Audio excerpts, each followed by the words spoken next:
Hello, boys and girls. It's when I feel like 8 o'clock, and I am Pearl of Wisdom. You're listening to my NHL Pearls of Wisdom. I'm in the Red Room again, and just finished got interrupted during my massage and meditation. One of my servants came in and knocked on the door, uh, apologetically disturbing me to let me know that Steve Yzerman has become general manager of the Detroit Red Wings. Um, I, I gave them a pass, of course, and I'm elated to hear that Stevie's back home.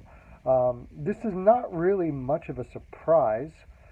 Uh, oh, by the way, did I tell you I'm Pearl of Wisdom? You're listening to my NHL Pearls of Wisdom. See it? My short-term memory is like really so short. Anyways, it's not really much of a surprise. He never moved his family from Detroit. Um, Even when he was a general manager of the Tampa Bay Lightning.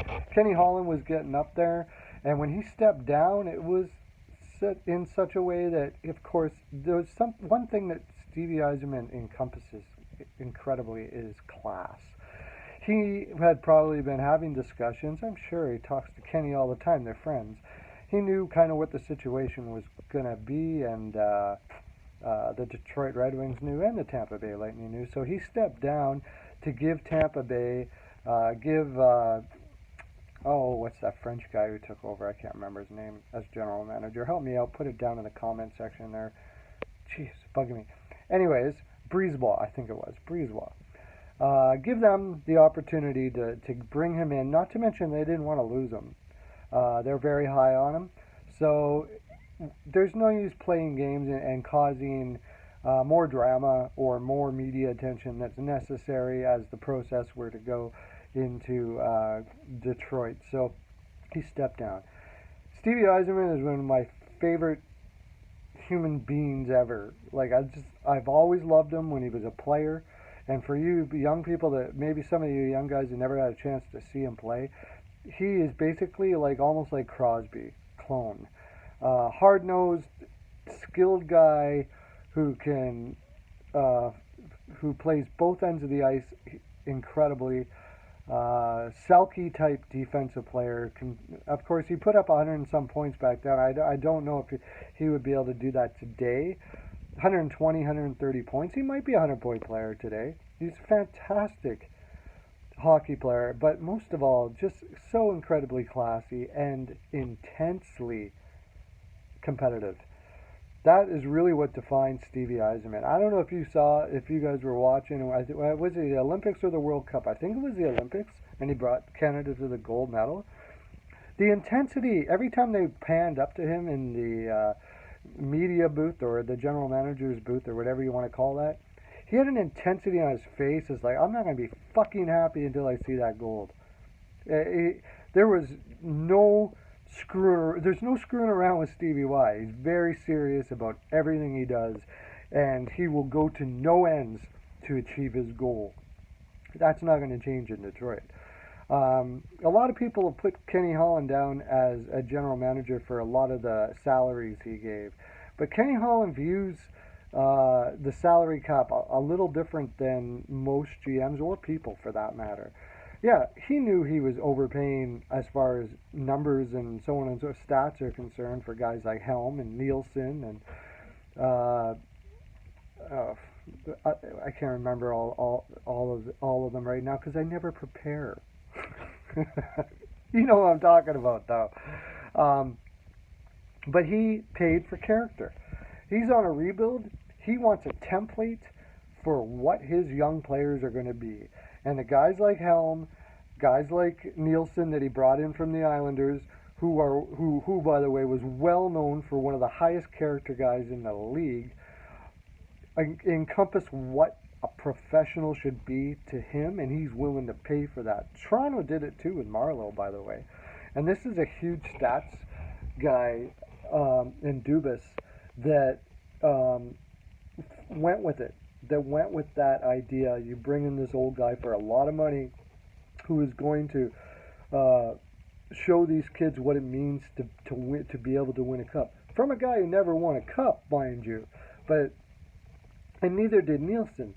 Not his fault, but it's that kind of character that he has and Helm has that will get you there. You're seeing now in the NHL a lot of teams that are very good, but they never seem to be able to get to the cup, and a lot of that has to do with just having character. Look at the Edmonton Oilers. They have had talent, but they don't have that template veteran or two or three that can say this is what it takes.